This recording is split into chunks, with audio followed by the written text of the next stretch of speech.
мыйзамдын, иштебеген мыйзамдын эч кандай бизге кереги жок. Биз кабыл албайбыз. Мына бизге бул иштебеген мыйзамдын иштетпесек бизге кантип жашап жүрөбүз бул шаардачы? Акча жинде болуп калгандан да мен ушунчалык таң калып, чынын айтсам ушунчалык көңүлүм калды. Ушул мына адвокат неме тергөөчүдөн аш эле айттым, ага Кудай бар деп эле жүрөм. Тергөөчү өтө бул жерде эң биринчи тергөөчү, эми бирок Но колумдагы Ош шаарынын чыгарган токтоо өкүмү менин инимди 10 жылга кесип камалсын деп жана 600 000 айып пул төлөсүн деген чечимге мен түздөн түз каршымын. Жана бул өтө чоң өдөнөр мыйзам бузукулук. Жана мен бул кандай деп ойлойсуздар, урматтуу кыргызстандыктар? Кандай деп ойлойсуздар? Мына 600 000ди мен ошол жакшы зор тутаптыр деп мен иними наоборот ошолорго төлөп беремби 600 000дичи? Бул мен эч кандай бул мен мыйзамдуу деп эсептебейм. Ошон үчүн мен жалпы мыйзам иштечү немелердин алдында мына адилеттик орнош үчүн менин көз жашым агызбай ушу баламы акыйкатта чечип чыгарып берсин.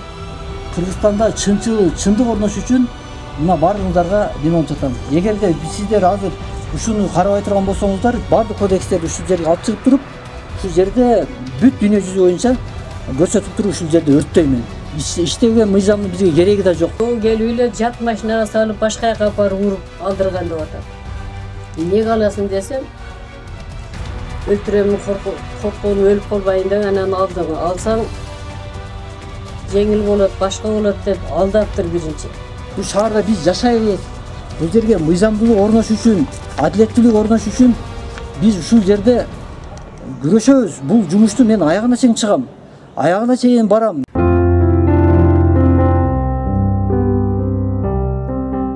Үйлүү болуш ар бир адамдын кыялы. Дал ошол кыялыңызды орундатыш үчүн мен сиздерге Карагай курулуш компаниясын сунуштаймын.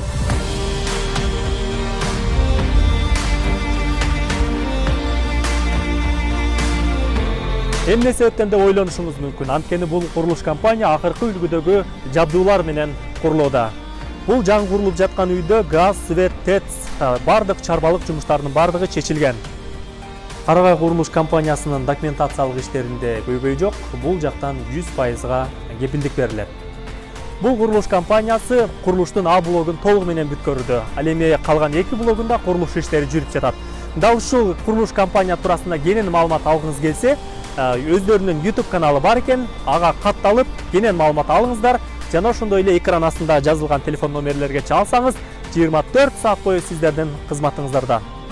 Кыялыңыздагы аянты кенен, тынч жерден үйлүү болгуңуз келсе, анда Карагай компаниясын тандаңыз. Анткени бул компания сиз ойлогондон да мыкты.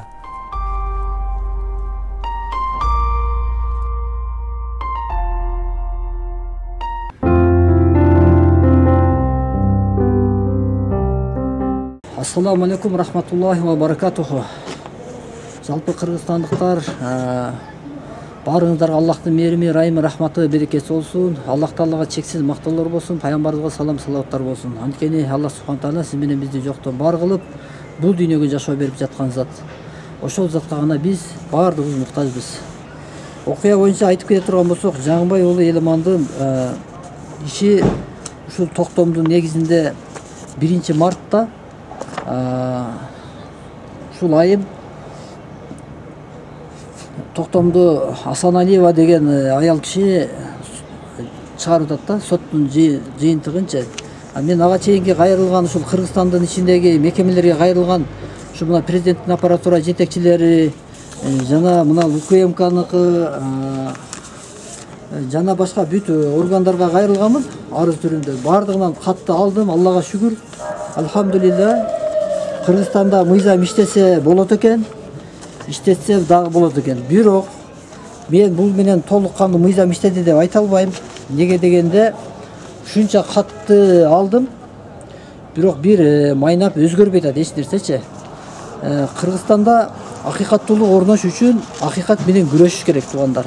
Мен ошол акыйкат менен күрөшүш үчүн ушул кадамдарды таштап атам. Мына Жаңыбай уулу Эламан мен иним өзү бул жабырлануучу болгон башында.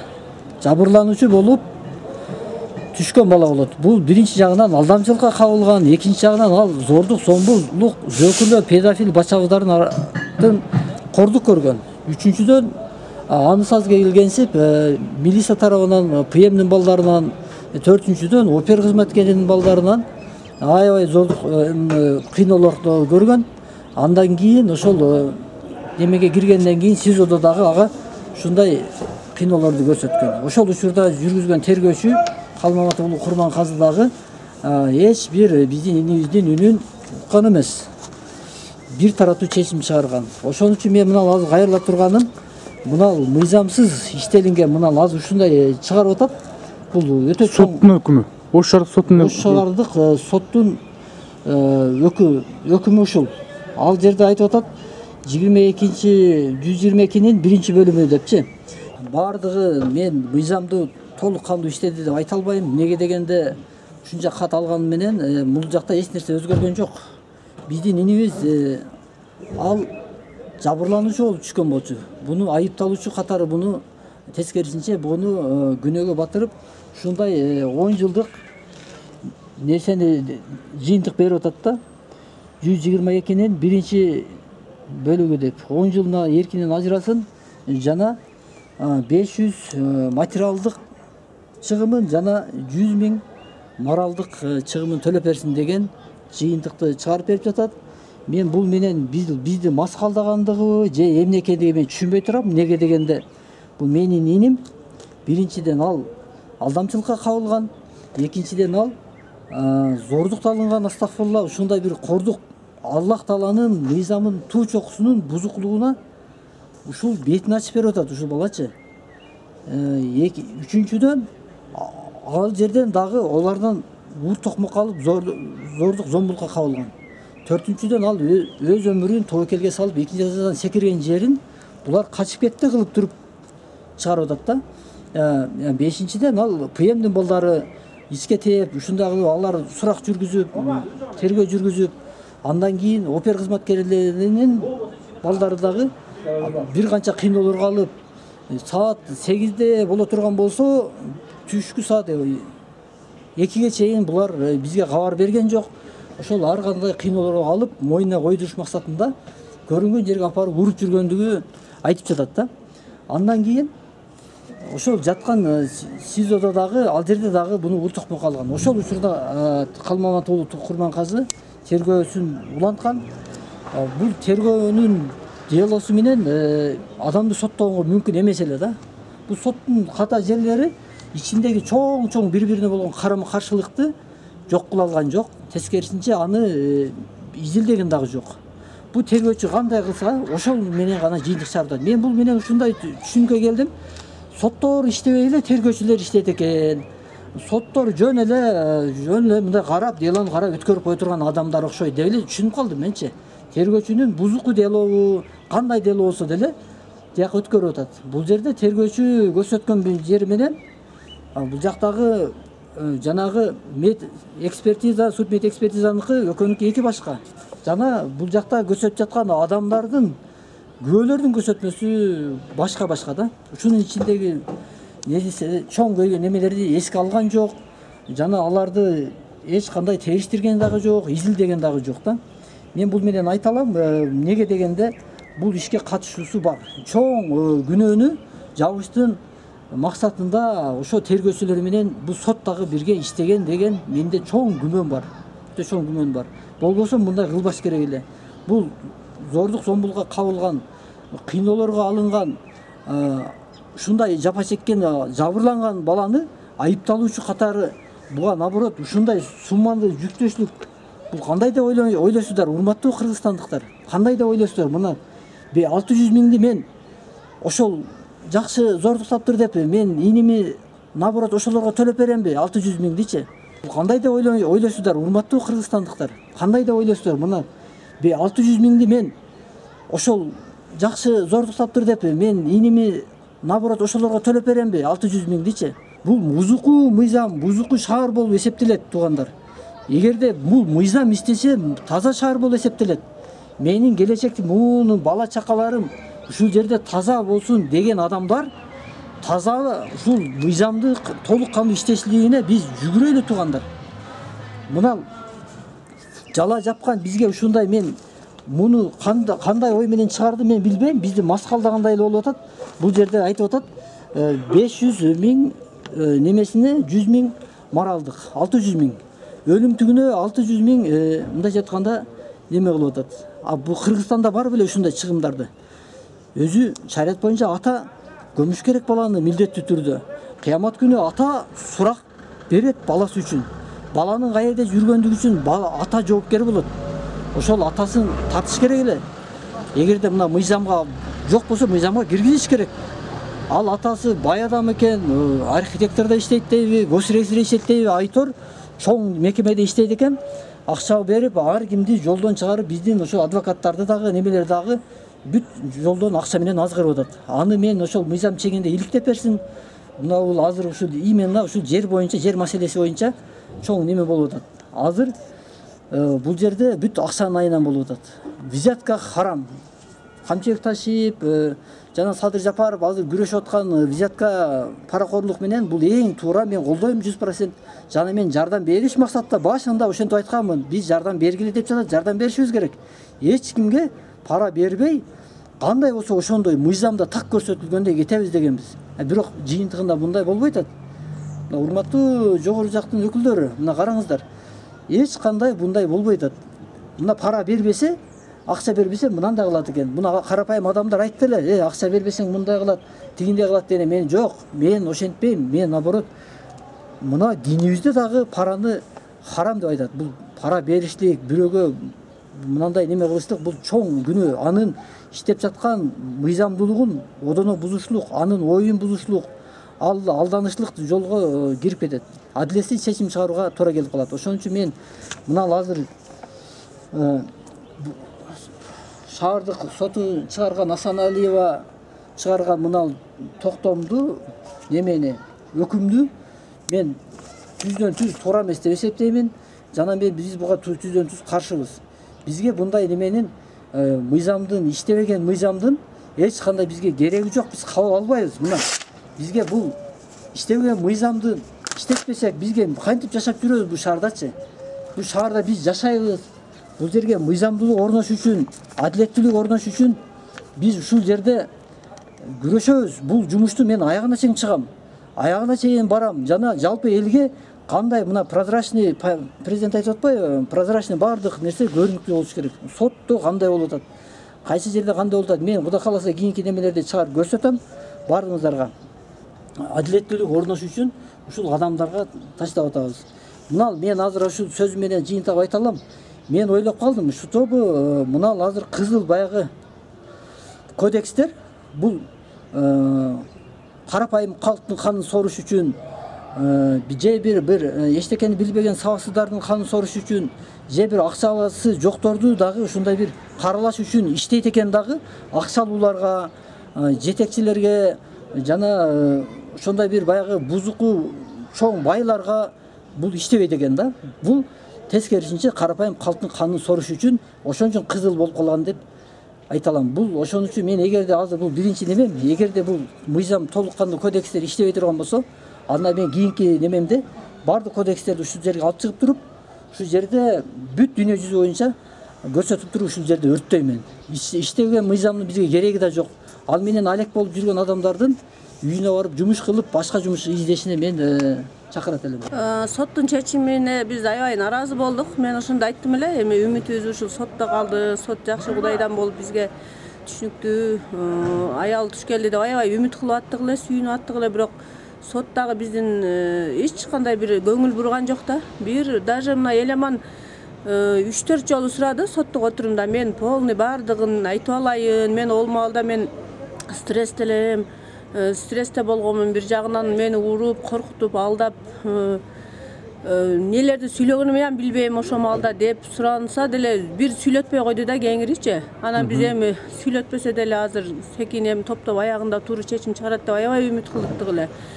Ошол соттун чечимине вообще нааразыбыз да. Бирок мындай болот деп ойлободук эле.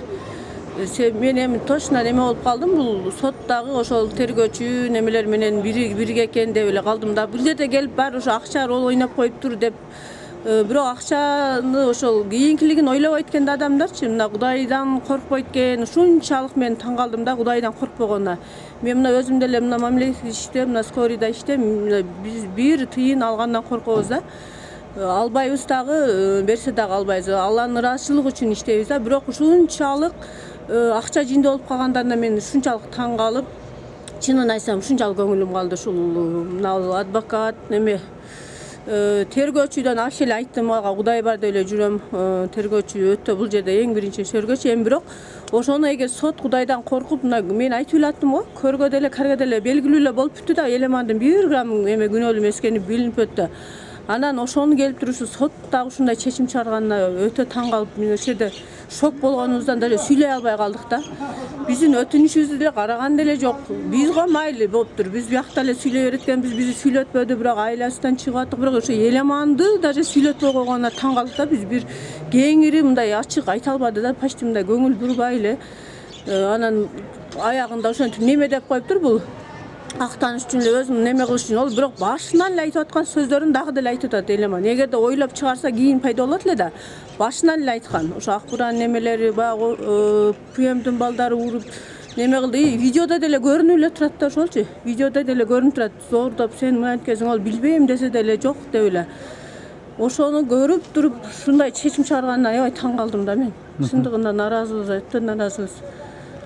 Туура эмес чечим болду. Çalımı qarab oturam. Şu menin elime balam şu atasını qarab Bayınşa'da jattı ele da. Bir 18 gün qarab jattı ele. Şu operatsiyaga dayardap atkanda uşunday jaman balaga kavulup uşunday iş boldu da. Bul atasını qarab men iş jaka çıga albaytam, basa albayt.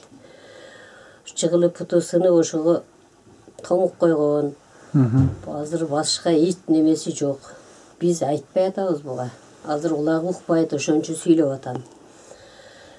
Азыр билелек дагы деле. Азыр тиги Эламан акенин камакта жатканын билелекпи? Билбейт да. Сахары бар, давлениясы бар, onu билсе дагы эмне болуп кетет деп коркуп айтпай атабыз. Бул аба атаңыздын аты эмне экен? Жаңыбай. Дүйшеев Жаңыбай. Мен Дүйшеев батмамын. Кемпир болом. Мен 70 жаштамын, бияк 80 жашта. Ушу жыгылып путусуну ошо областной больницада ошо балам карап жатты эле, эң кенже атайым да. Калган балдарым баары өз тирилиги менен. Азыр эмне деп ойлоп атат анда биз тартып атканыбызды? Эми түшүнбөй эле турат да бул. Эмнеге тартып атат деп кийин сурайт. Укпайт. Такыр укпайбы? Укпайт, такыр укпайт. Наушник салса анан угат. Онусу жоголуп кетип эми азыр такыр укпай отурат. Ошол менен айтарым, ошентип ол колумдагы эң кенже атайым жумуш кылган балам ушул эле да, ушу атасын карашат эле. Карашкан эч ким жок, эч жака жыла албай, нары бери кыла албай отурам мен. Балдарым өз иши менен экен. Анан ушу операцияга даярдаганда врач айткан экен бир нерселерин ал деп. Ошону алганы чыга калып эле ошол жаман балага кабылуу ушул иш болуп атат да. Жөн курулдай эле доомат болуп атат. Биз сайрасак деле, о балам сайраса деле эч ким укпай атат, эми ушу үнүбүз жетеби экен деп дагы сүйлөп атам мен. Ушул акыбалда чалым. Акыбалыбыз ушул балам.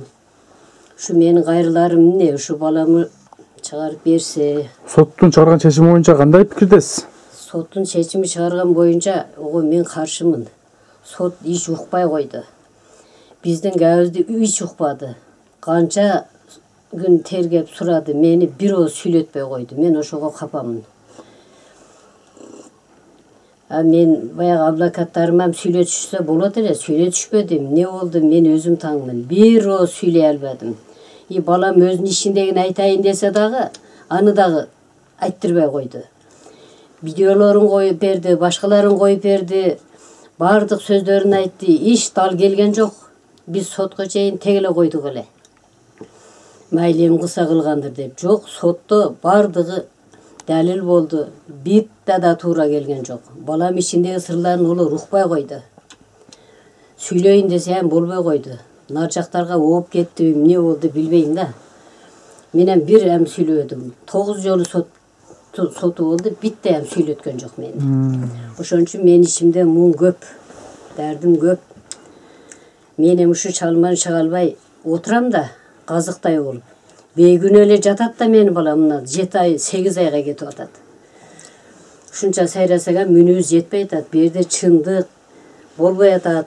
Имандуулук кандай бир коррупция болуп атат да. Олордун пулу көп, чоңдор экен баары иштегендер. Пулу көп экен, биз пулубуз жок. Мындай адамдар экенбиз. Суроо айтат дагы бизди. Мен айтарым ушу, менин баламы акыйкат чындыгын карап чечип берсин. Биз айткан ошолорду бирин да алып келип сураган жок сот. Опер тоо урган деди, тааныйсыңбы дедиле, тааныймын көрсөм дедиле, алып келген жок алдына. Ошо үйдүн эгасы баланы да бир жолу алып келип ошо боюнча алып кирбей койду. Ошо бала өзү бар экен ошо жерде, бардыгын билет экен. Кан да ошодон чыккан. Бычак меники, сеникиби бычак дедиле, меники деди. Бычагын тааныйт экен. Менин балам эч көрбөптүр. Анан неге о жерде жатат, мен ошого таңмын да. Ушунчалык сайрасак дагы. Акыйкат жок болуп атат бу жерде, чындык жок болуп атат. Рахмат. Мен акыбалым ушул балам. Ушу үнүмдү жеткиз. Чоңдорго, Садыр Жапаровго, Камчыбек Ташиевке, улуу урматтуу ушуларга, кайрылтуу ушуларга жеткиз мен үнүмдү балам. Ошон үчүн кайрылып атам дагы кайрадан. Мага кыйын болду. Өзүм 70-тенмин, жарым жанмын, бир бөйрөгүм жок. Ушу чалым карап эч жака чыга албай отурам. Ушу балам болсо ушу карайт эле да. Мынандай неберелерим чакырып келем мен. Нары бери кыла албай. Россиядан ушу экинчи балам келди, апам кыйналды деп карашып отурат азыр штабда. Менин көз жашым агызбай ушу баламы акыйкатта чечип чыгарып берсин. Бу жерде чындык болбой атат. Эч урганым жок мен, эч неме кылганым жок деп сайрап бийлеп атат балам. Ошонун үнүн укпай атышат да. Зордук зомбулук менен уруп туруп эле мойнуна алдырып койгон да муну. Айтып атат, мен эми угуп атам каптарын. Опер тобу келип эле жат машинага салып башка жака апарып уруп алдырган деп атат. Эмнеге аласың десем, өлтүрөмүн корккон өлүп калбайын деп анан алдың. Алсаң жеңил болот, башка болот деп алдаптыр биринчи. Онон кийин алдаган кынабай койсо уруптур. Урган жерлери, көгөргөн жерлери, кулагы болсо укпай калды ошо жерде. Али деле ооруп атат. Бу жерде акыйкат болбой атат балам. Ошон үчүн ушу акыйкатты жеткизип, чындыкты жеткизип, ушу менин баламдын акыйкатын чечип берсин. Ушу азыркы заманда билбейм мен кандай болуп атат эми.